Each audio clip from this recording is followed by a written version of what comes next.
How do you take a radioactive, deeply painful geopolitical crisis and distill it into a pristine 30-second shoe commercial? To answer that, you have to start with Kimia Alizadeh. At the 2016 Rio Olympics, she made history as the first Iranian woman to ever win an Olympic medal. But her athletic triumph was completely entwined with a crushing reality. Under Iran's systemic state oppression and gender-based discrimination, female athletes face rigid uniformity and control. She was told exactly what to wear, where to go, and what sentences to repeat. In January 2020, Alizadeh shocked the sporting world by defecting. She explicitly refused to remain a tool for state propaganda, openly condemning the regime's hypocrisy and corruption and leaving her home country behind. At this exact point in history, Alizadeh's story is a massive, messy geopolitical reality. It is a human truth filled with friction, trauma, and complex politics, qualities that normally repel the safe, sanitized world of global retail. Global megabrands face a highly specific marketing problem. They eagerly want to align their products with powerful narratives of human resistance, but doing so means navigating heavy, polarizing political specifics that risk alienating large segments of consumers. In 2021, Nike launched a campaign titled "Winning Isn't for Everyone," featuring Alizadeh. It was their precise, corporate answer to this dilemma. Nike designed this advertisement to extract the raw essence of a woman's trauma, packaging it as a universally digestible dose of inspiration. Nike successfully achieved this extraction through a highly deliberate, calculated process of psychological and multimodal visual engineering. In media theory, re-semiotization acts as an editorial funnel, translating complex lived experience into branded media grammar. Nike strips away the undeniable geopolitical specifics of the Iranian regime. Inside the funnel, a defector's raw reality condenses into a single, sleek vector line of abstract resilience. The engine of this translation is the advertisement's verbal anchor, Alizadeh's first-person voiceover script. The narration relies on an escalating linguistic repetition of the word lost. The script begins with relatable athletic setbacks. I've lost fights, lost sleep.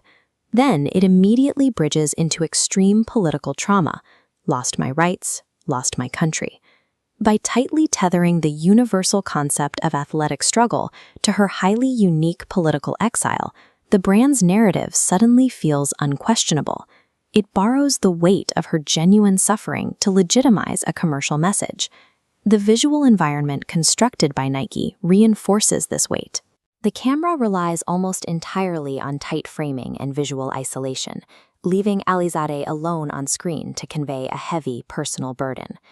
The color palette is completely desaturated, filled with muted grays and browns.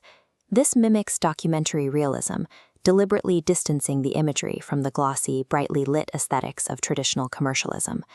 Then there's the gestural mode, her body language. Alizadeh executes a powerful, isolated strike. The focus is entirely on flying sweat and intense muscle tension against a stark, pitch-black background, subverting the fragile depictions often assigned to women in sports advertising. This intense physical agency on screen serves a dual purpose. It is a display of athletic prowess and an unspoken, direct rebuke of the strict bodily state control she actively fled. The auditory mode guides your emotional response. The musical score starts with minimal, subdued tones and gradually intensifies, perfectly mirroring her trajectory from vulnerability to absolute resolve. The most powerful auditory trick happens exactly when the script mentions her political exile. The music cuts out completely, replaced by dead silence and the diegetic sound of her heavy breathing. When you combine all these sensory tools, the muted colors, the tight framing, the aggressive gestures, and the deliberate silence, they work in unison. They erase the physical, geographical location of Iran, replacing it with an emotional landscape of pure, marketable resistance.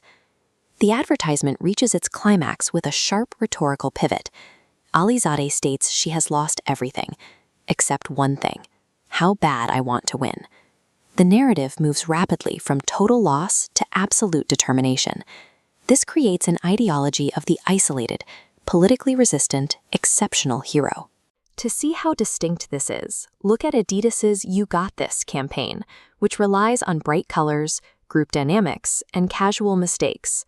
While Adidas commodifies collective vulnerability and community, Nike isolates Alizadeh, turning her solitary defiance into a highly calculated ideological brand choice. Nike successfully rebranded the devastating, high-stakes survival of a political refugee into their ultimate corporate symbol of winning. This strategy performs a brilliant dual function. It positions the viewer as a moral citizen supporting human rights, while simultaneously treating them as a consumer buying into an exclusive high-performance club. Modern digital advertising consumes our most profound human struggles, stripping them of their messy, complex reality to sell our own political values back to us as a premium brand identity.